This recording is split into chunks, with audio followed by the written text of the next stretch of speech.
Jag brukar ju dölja det förut. Så när någon frågar så här, vad är dina intressen? Så här, träna, vara med vänner så här. Och så man får så här flashback till så här kvällen innan man så här satt. Jag spelar 5 timmar idag så här.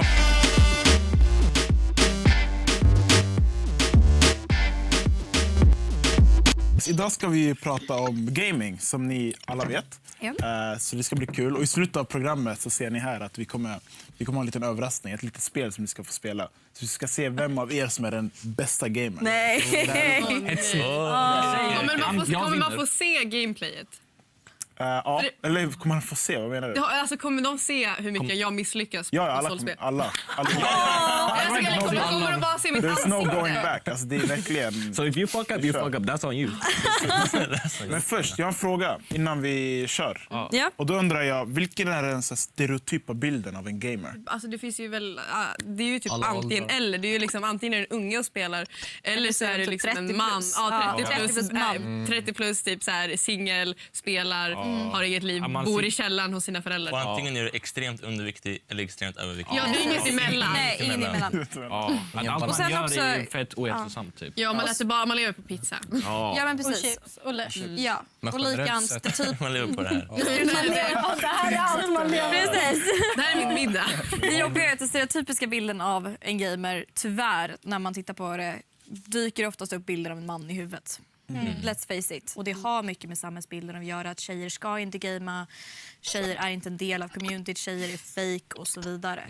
Så att det är tyvärr den sorgliga biten av det. Det är just att vi hela tiden, när vi tänker gamers tänker vi man. Ja, vad ser du? Och sen när väl tjejer spelar så tror de alltid att man är dålig bara för man är tjej. Dålig eller liksom att man själv inte liksom har det intresset. Alltså så här, det är liksom, en gammal pojkvän har gjort så att man har liksom... Exakt. Det Sims räknas inte. Generellt sett att samhällsbilden är så här, gamers inte tar hand om sig själva eller sitt liv. Exakt. Det är ofta stereotyper med mannen också, med killar, att de är så här, lite så här, okej, de är obrydda, så här, okej, skit i skolan, skit i sociala livet, nu sitter jag och spelar. Och stereotypa bilden för tjejer i samhället, den är typ motsatt, att de så här är väldigt pryda, tar hand om sig själva. Så de passar inte in i gamerbilden på samma sätt som killar gör. Känner du igen dig i den här bilden på något sätt? Jag gjorde förut mer än vad jag gör nu. Ja, det är alla tjejer. På vilket sätt gjorde du det förut och inte nu? För jag tror att när man är yngre också, då skiter man lite i stereotyper. Och så här, man är inte riktigt medveten om att man verkligen faller in i det. Och så här, kanske inte... Så här, man blir äldre, man tar hand om sig själv mer, tror jag. Man slutar lite mer. Alltså. Man tänker sina egna regler. Tänker inte för mycket också. Men hur påverkar... Känner du igen dig i den bilden på något sätt? Som finns? Nej, det är samma sak som Darba sa. Att förut så gjorde jag det. Det mönstret bröts typ när jag fick moppe typ. Och då fick man ett till intresse i moppe. Och när man kör moppe, då måste man vara ute såklart. Du kan inte sitta inne och burna i ditt rum liksom. Nej, precis. Så då måste man ju ut, och då hittar man ju, det är många så här träffar, moppeträffar. Man träffar mycket folk där. Och där kom du ut ur... Var det så du kom ut ur den stereotypen som Darba pratade om? Exakt. Okej. Ni andra, känner ni igen er i bilden på något sätt? Jag har aldrig varit en sån här stereotypisk spelare, för jag har alltid liksom typ tränat handboll och sånt på sidan, och det är liksom, man tänker liksom, alltså spel och alltså sport, det är så, alltså det är typ motsatsen. Så de finns inte i samma värld. Alltså därför det har alltid varit en så konstig mix med mig, för att jag har liksom alltid sportat jättemycket och varit väldigt aktiv, men jag har också spelat mycket alltså vid sidan av. Men det tror jag är en grej, just det här med att vara tjej och gamer också, att som tjej så ses det ofta som ett biintresse, det här med gaming. Att liksom, men du har ju handbollen som ditt första intresse. Fast det kan vara lika mycket, och båda intressena. Påverkar den här stereotypen er? Och finns det typ någonting som ni undviker att göra för att folk kommer se er på ett visst sätt? Alltså ett ganska tydligt sätt som jag har märkt att det kan påverka en. Det är till exempel ifall man är ute på krogen eller på klubben och du ska typ flirta med någon och sånt där. Och om du då liksom, det är så här, om du nämner ditt gamingintresse, då har liksom så här, du liksom fått din death sentence liksom. Kom inte in här igen. Har det hänt dig? Det har inte hänt, eftersom jag har inte nämnt det. För jag vet att det kommer vara så. Innan jag fick moppe så var man ju väldigt utfryst på grund av att man var den här den här stereotypiska gamern. Liksom alla trodde liksom att han kan inget socialt ändå, så vi bara fryser ut den. I skolan då? Är det någonting ni undviker då? När jag var liten så pratade jag aldrig om att jag spelade. För att det ansågs som fånigt att spela om man var tjej. Så det är liksom, jag har inte pratat om gaming förrän liksom nu, alltså kanske typ senare och när 9 på högstadiet och sen kanske nu när jag går i skolan med det. Ja. Jag tror en sak, när jag hörde de här två snacka om det, jag tänkte så här, jag brukar ju dölja det förut. Så när någon frågar så här, vad är dina intressen? Så här, träna, vara med vänner så här. Och så man får så här flashback till så här kvällen innan man så här satt. Jag spelade 5 timmar idag så här bara inte grym. 10 timmar. Ja, exakt. Vad är det för situationer du brukar undvika? Typ så när man träffar nya människor. För jag tror jag präglades så jättemycket av, för i grundskolan då visste alla att man var gamer i och med att man brukar ofta ha ganska så här tajta band med alla i årskursen. Konsekvensen av det var så här, vi var 12 grabbar. Jag hade en chatt på Kik. Det var när man brukade Kik. Den hette så här, gamergrabbarna. Och så här, till och med vi gjorde narr av oss själva. Så här, alla vi sågs ner på. Men så här, det fanns så här, gymkillarna, så här, lite fotbollsnördig killarna och så fanns så här gamers. Ja. Vi var liksom längst ner och det syntes så tydligt. Längst ner på näringskedjan. Ja, längst ner. Tyvärr. Det är ni som blir det. Jo, men absolut. Men hur känns det att vara i den gruppen? Alltså man blir så här, vissa dagar är det så här, haha vi är gamers, vi är så här, alltså vi gjorde narr av oss själva. Alltså genuint narr av oss själva. Det blir så. Och sen tror jag ibland var det så här, men är det verkligen rätt? För ibland så här, kollar man på hur man blir behandlad typ så här utefryst eller så här nedsedd på. Alltså, alla kan relatera. Vad finns det för exempel på så här, hur man kan bli utfryst? Eller hur du har blivit utfryst? Alltså, så här, i sociala sammanhang när det var så här, typ en majoritet av människorna i årskursen eller klassen gör någonting. Gissa vilka som är hemma den kvällen och spelar. För vi visste ingenting om det för så här, 3 timmar senare när alla lägger ut på sin story och så här, lite grejer. Var det att ingen sa till er? Eller ingen sa till oss. De ville inte säga till oss. Så det var, Till alla som jag träffar, typ, spelar ingen roll vem jag bara, men jag gamer, jag vill bli en e-sportspelare. De bara, vad är e-sport? Jag bara, alltså man sitter framför en dator, man spelar. Folk ser ju på gaming som att det är någon liksom en sidogrej, inte lika viktig som de andra intressena du har. Det har ändrats nu jättemycket. Ja, det har ändrats jättemycket. Som det är. Det är ju bra att det går framåt, men det är till exempel gaming kan man inte, man kan bli proffs i foto och sånt, men gaming det är liksom, det sitter framför datorn liksom. Ja, men precis.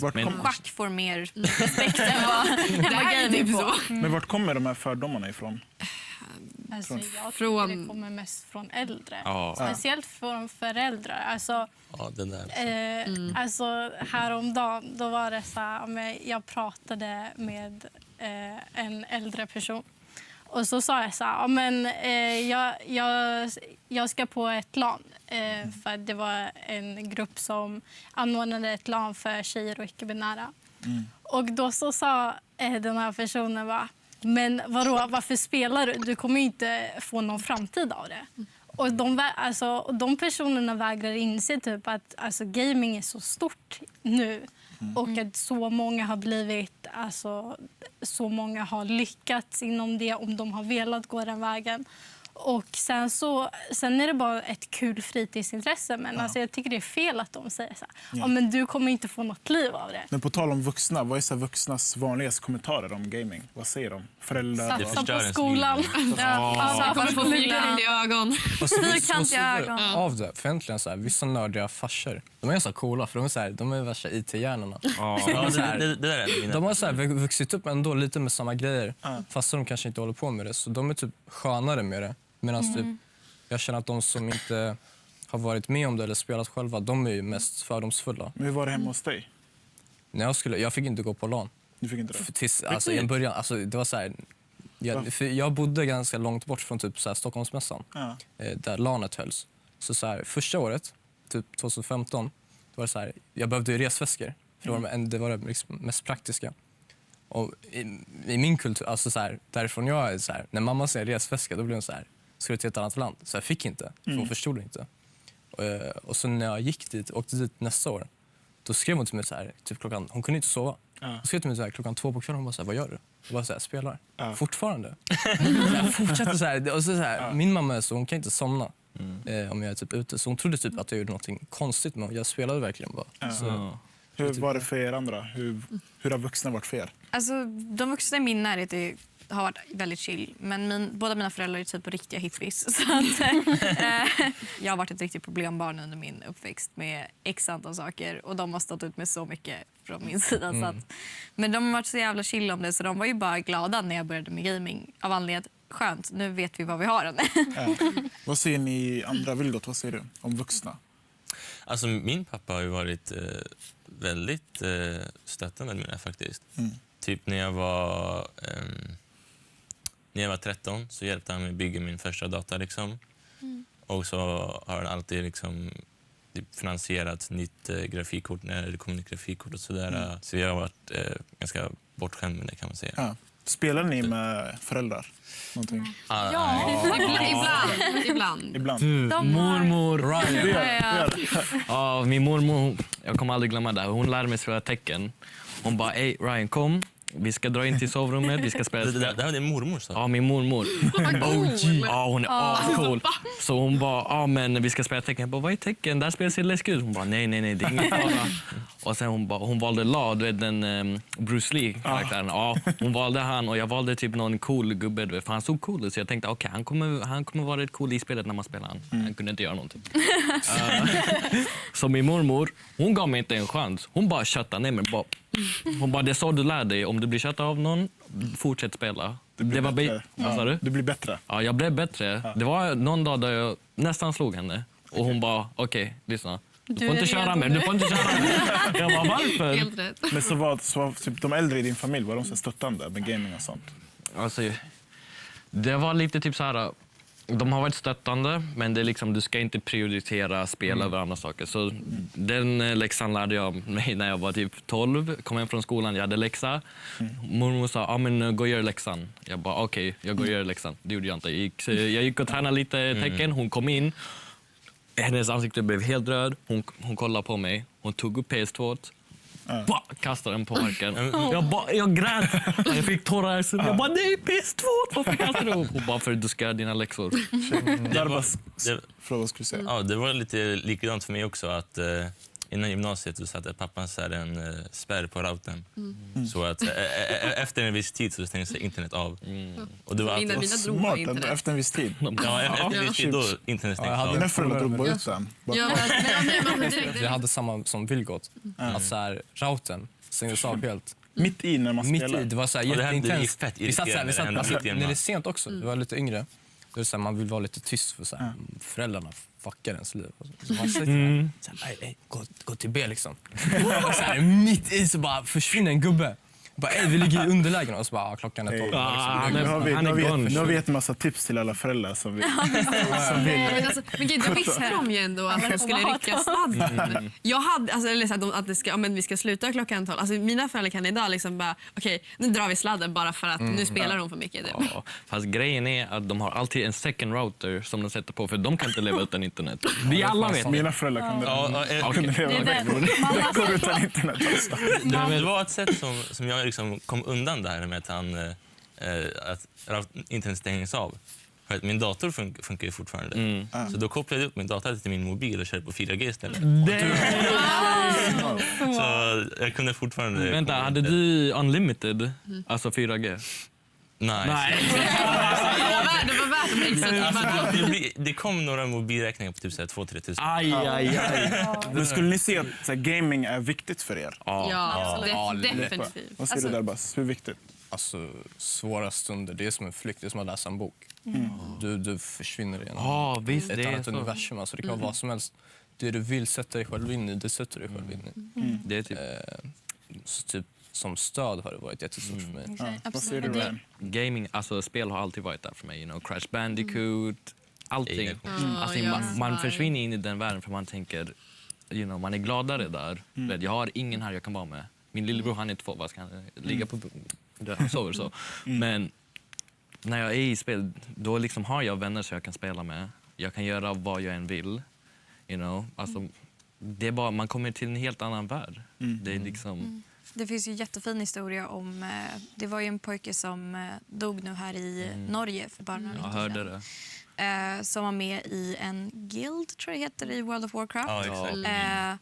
Och hela gilden som var liksom utspridd över hela Europa liksom skickade ju blommor och allting till hans föräldrar. Och en till och med kom och hälsade på hans föräldrar. Ja, och det liksom läste jag allting. faktiskt. Så att, alltså, Det var nyligen. Det ja, det var precis nyligen. Ja. Så att, alltså, fint. ja, så att man får ju verkligen vänner på ett helt annat sätt. Olivia, vad är det bästa med att gamea skulle du säga?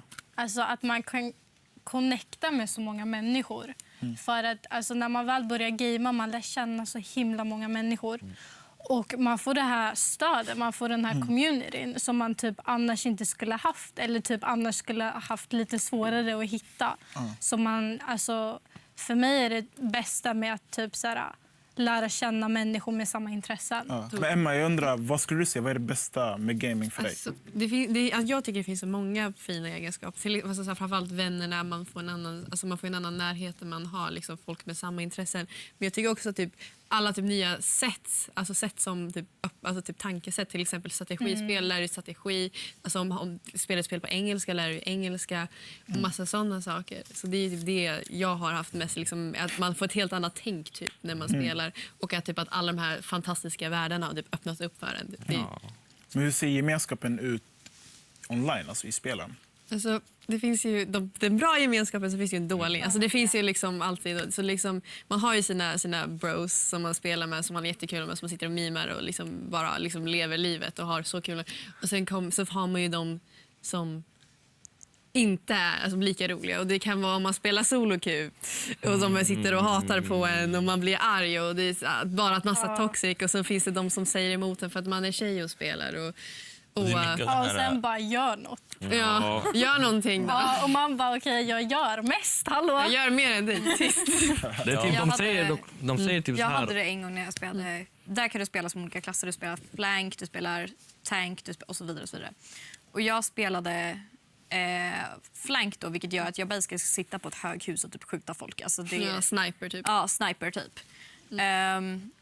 Och medan de som verkligen är typ frontliner och så, de ska vara nere, ta punkt, liksom, vara tankiga. Liksom. Och våran tank gjorde inte sitt jobb, men kastade av så mycket skit på mig och så vidare. Och sen i slutet av spelet så började han skriva, han bara, du är så jävla dålig, du är tjej, liksom, och så vidare. Så jag bara skrev tillbaka, jag har högst objective point i hela laget trots att jag är flank. Ja, och så fotade jag av, jag älskar den här tröjan, min I know I play like a girl, try to keep up tröjan. Så att han var inte jätteglad på mig. Ja, men det finns verkligen en stereotyp kring tjejer att de ska spela den här understödsrollen i spelen. Till exempel i... Tjejer ska alltid vara healers. Ja, exakt. Eller Det var support. healers, Eller grejerna just nu i League of Legends, då är det så här, alla tjejer ska spela Ardent support. Så kommer jag bara, jag vill ha tank. Exakt. Jag vill bara spela tank. Jag vill stå längst fram. Får man välja såna roller? Man får välja såna roller, och så jag är ju support då. Men för mig, när jag började spela League så blev jag nästan liksom kastad ner på den rollen. För att men du är tjej, du ska ju spela support. Typ. Och sen har jag liksom bara fastnat för mig, liksom, vad kan jag göra? Och jag tycker fortfarande det är jättekul att spela support.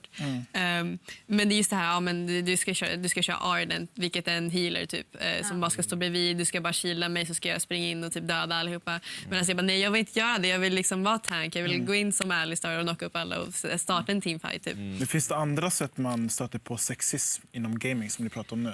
Finns det andra tillfällen eller? Ja, alltså jag har ju, tyvärr är ju typ, alltså det är liksom vardag. Så kan det ju hända alltså, värre saker och mindre värre saker. Liksom, jag går ju på en skola, alltså jag går ju liksom e-sport, alltså spel som ett program i min skola just nu. Så och då har man ju liksom så här, typ scrimkvällar och sånt, och då kan det vara så att någon lägger någon onödig kommentar, någon säger det här liksom. Det var en gång när vi skulle spela med vårt lag, och då var det så här, det här är Lukas, det här är Theo och här är Emma, och hon har jättestora bröst typ. Och det är så här, det skulle man skulle ju aldrig säga typ, det här är Lukas, han har en stor kuk. Det skulle man aldrig säga med en kille. Men bara för att jag är tjej säger man så. Och det är så onödiga kommentarer, och sen så sitter man där som ensam tjej, så det känns typ jobbigt att stå upp för sig själv. Ja, det är klart. Problemet är så här, det grundar sig också i spelen. För så här, ni ser så här LoL-karaktärer till exempel. Alltså, tänk så här, spelet är helt verklighetsbaserat. Och så kommer det upp så här tjejerna och de ser ut som så här science fiction-varelser typ. Att de är så här helt smal, de ser ut som timglas. Så här, alltid Och så lite de cleavage. där brösten. Ja, Meloner. Det är en jätteliten bikini. Ja, exakt. Så. Tyvärr så är det en av de få grejerna som gör att du som tjej och gamer säljer är om du har stora bröst och visar dem. Och det är fucked up bara i sig. Och sen att då komma med den kommentaren att men du hade ju urringat så då får du såna här kommentarer och det får du förtjäna. Det blir också problemet är också det är så här, för då blir det verkligen så här alltså attack. Förstår du? Från alla håll. Från alla håll liksom, det spelar ingen roll. Det spelar ingen roll, allting är fel. Men har någon av er hört talas om ordet e-girl? Vad är det? Alltså, e-girl känns som ett, för mig, det har blivit så negativt på senaste tiden, men det är bara för att tjejer som spelar har blivit någonting negativt typ. Så för mig har e-girl blivit det här ordet, okej, du är en tjej som bara spelar för att få typ uppmärksamhet. Precis, och likadant innan e-girl fanns ju gamer girl. Alltså gamer girl är också Ja, jag är sånt. gamer girl. Vad betyder gamer liksom. Vad precis, betyder jag är det om man gamer. kallar Varför någon ska jag lägga för till girl? e-girl? Vad menar man om man säger Det är väl ett nedsättande ord för att säga att du är tjej och spelar. Ja, det är liksom det här att du spelar bara för att få uppmärksamhet. Du spelar inte för att du faktiskt är intresserad eller faktiskt är bra på det, utan du spelar typ bara för att Du vill ha killar. du vill ha killar. Är det betyder? Jag bara alltid tror att det är en tjej som spelar. Ja, fast varför heter det då gamer och gamer girl? Varför måste vi ha något separat för Ja, för att alla är vi ju tjejer? Det är Vi alla är gamer. man säger ju inte e-boy. Man säger inte Det är gamerboy. Alltså det blir väldigt nedsättande just för att man måste lägga till det där girl. För det blir liksom att då måste du Du bevisa måste punktera ut att du är en tjej. Ja. Olivia, hade du också hört det? Vad sa du? Alltså, ja, men det var som Emma sa, att det är ett nedsättande ord.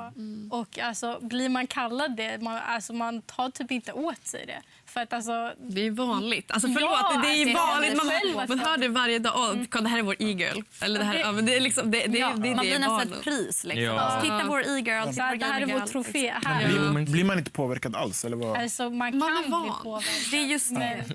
Men alltså, man tar typ inte åt sig om någon säger något negativt längre. För det är så vanligt. Alltså, Ja. om man joinar en så här, chatt som du spelar vilket spel som helst och de hör att du är tjej. Ja, men då är det antingen så här, hej vill du ligga? Hej kan jag få din snap? Hej du är en gamer girl. Och det är så här, alltså vad ger alltså, killar den rätten att säga så? Alltså, det är så här, alltså, jag spelar lika mycket som du och det är så här, alltså, varför behandlar du mig annorlunda än den här killen som gör så här och han Som är sämre än dig till och med. Exakt. Alltså varför ska det vara liksom... För att, om det är en tjej som är bra och spelar, då är hon boostad. Du förtjänar inte att vara här. Men alltså, om det är liksom, om det är killar, liksom, då är det whatever. Det är så här. Vad tänker ni killar? Är det här något ni känner igen? Ja, men alltså tyvärr. Alltså, det är hemskt att de som har en stereotyp mot sig i samhället också bildar såna här stereotyper innanför sin lilla bubbla. Det blir så här hat mot de som faktiskt gör samma intresse och har samma intresse som en själv. Men jag tror också som Emma sa, alltså, tyvärr är det så att tjejer vet ju vad som säljer och tyvärr är det som säljer. En annan grej jag undrar, by the way. Kan gaming bli ett beroende på något sätt?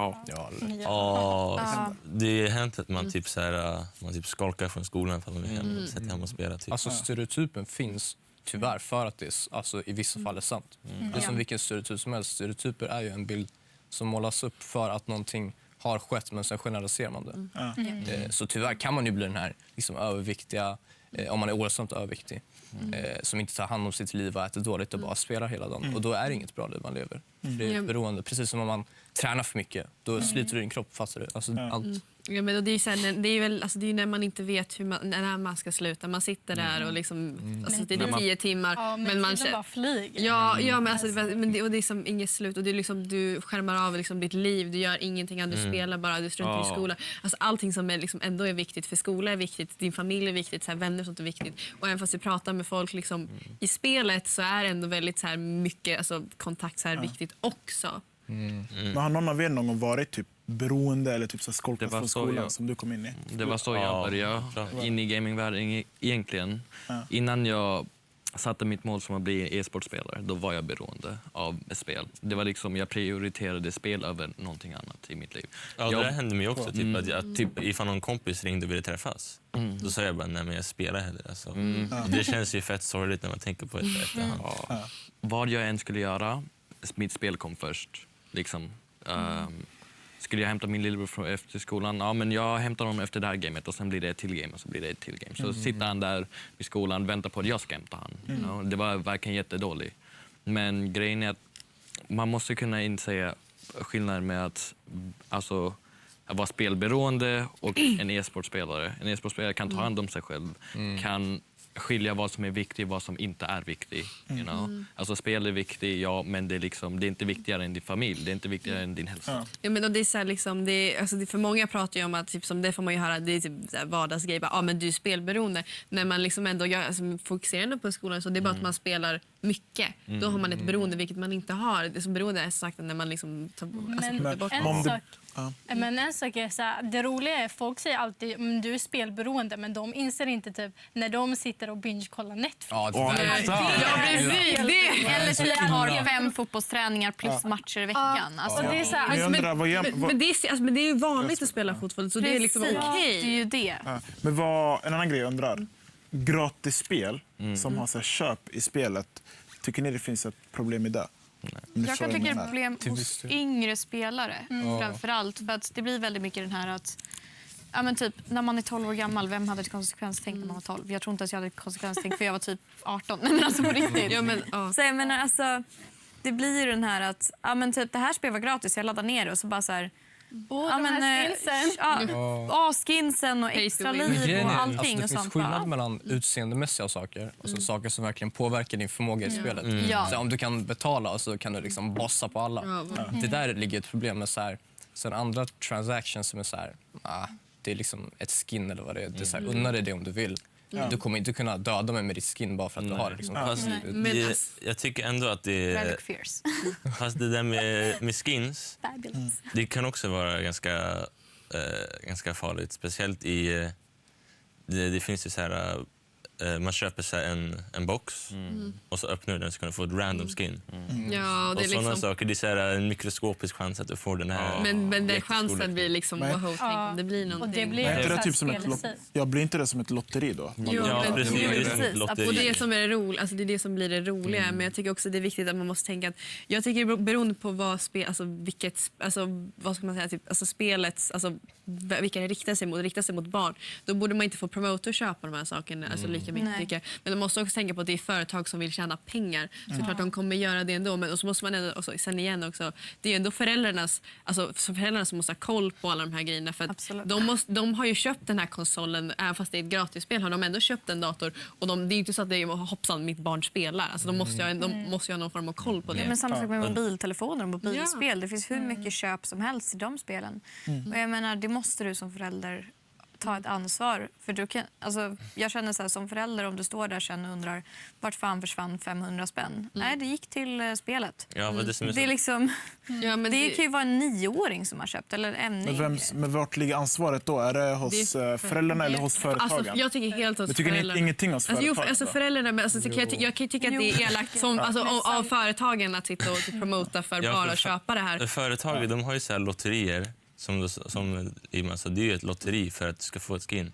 Men grejen är, det är ju inte reglerat på något sätt. Vem som helst kan gå in och spela för lotteriet, typ en 10-åring. Ja, om vi vänder på det och går till så här, de positiva grejerna igen. Vad skulle ni säga finns det för skills i gaming som man kan ha användning för i andra sammanhang? Alla gamers jag känner är distinkt mycket bättre än icke-gamers på engelska till exempel. Alltså grovt mycket. Vi är så här, långt utvecklade så här. Verkligen, om du tänker på alla era så här, vänner som spelar och så jämför ni med så här, de som inte spelar. Det är gradvis. Niklas var det så här, alla som spelar fett mycket, alla hade typ A, B, engelska. Alltså, just engelska. Och de som spelar minst hade lägre. Ja, alltså jag har ju några vänner i skolan. De hade typ A i engelska, jag hade typ C. You know? Men grejen är att de kom alltid typ fram till mig och bara, Ryan, vad betyder det här ordet på engelska? Jag bara, man, det här är enkelt. Det här betyder typ så här. You know? Och så är det lite mer så här, jag bodde i USA i 2 år. Men jag lärde mig inte engelska. Jag lärde mig kommunicera typ I'm hungry, I wanna eat, you know. Men mitt uttal, min vocab och allting lärde jag mig via spel. Vad finns det för andra grejer som man kan lära sig i gaming? Det man faktiskt visat på logiskt tänkande, kognitiv förmåga. Alltså, det har ju till och med visat att du blir bättre bilförare om du gamer. För att du får en bättre liksom, synupptagningsförmåga. Ja, du har koll på flera saker samtidigt och du har en snabbare reaktionsförmåga. Jag tog körkort för ungefär 2 månader sedan. Och Och under loppet på 2 veckor så har jag har krockat, jag har fått punka och jag körde på ett potthål och pajat fotälgar. Jag tror du skulle se något positivt. Okay, guys, det är lite tävlingsdags som jag sa nu. Okej, det som kommer hända nu är att vi kör igång på det här old school-spelet. Det är jätteenkelt. Det enda ni ska göra är att ta er upp. Och ni alla kommer att köra varsin match och den som får mest poäng i sin match vinner. Så det är väldigt simpelt. Ja. Så av alla matcher vi kommer köra, den som får högst poäng. Vi skriver ner alla poäng, så Vadå, hur får man klättrar bara upp? ni ska bara upp. Ja, men alltså, här är typ, du bara styr och som trycker på X. Ni får se. Det är Jag antar jätteenkelt. att det är det. Så vi går ner till 2 players. Haha. Jag får ju bara stressa musiken. Ja, det här är proper stress. Vi som tittar på, ni som tittar på, ni kan ju så här köra taktik. Jag tror ni har typ några liv. Nej, vi kan inte röra på oss. Nej. Jo, här ni använder knapparna. Spaken. Ni har typ 3 liv tror jag. Åh nej! Det är underbart. Det här känns som det är den där jävla tid par gånger till Super Mario. Ingen aning om man får poäng. Åh nej. Nej, det här monstret kommer ta mig ändå. Jag kommer inte upp. Martin Mechanic. Jag kommer inte upp. Nu kommer poängen. Någon skriver ner det. 0. Olivia Vänta, va? 560 mot 870 Darbas. Vänta, va? Jag har player 2. Ja, vi skriver ner Vänta, du det. var röd? Jaha. Ja. Du var röd, men varför fick hon mer poäng? För att Den hon dödade en röda- fågel, tror jag. Är ni redo? Ryan, Vilgot? Ni båda är redo? Vem är vem? Vem är blå? Nej, jag lämnar kvar. Jag är röd. Röd, okej. Vilgot röd, Ryan blå. Testa hoppa på de där grejerna. Jag svarar inte. Vänta, han kommer vinna. Jag fick en fågel tror jag. Ja, jag tror det också. Fick du? Nej, han är efter. Egen outplay. Oh my god, han är ju arg. Nej! Vilgot, du baitar mig. Jag tror vi var vänner, ja. Och är det så här sega kontroller? Ja, såg du min sista hopp? Ja. Det gick inte att styra till vänster. Fan, jag sitter Ska här. man slå de där vita? Nästan slå dem.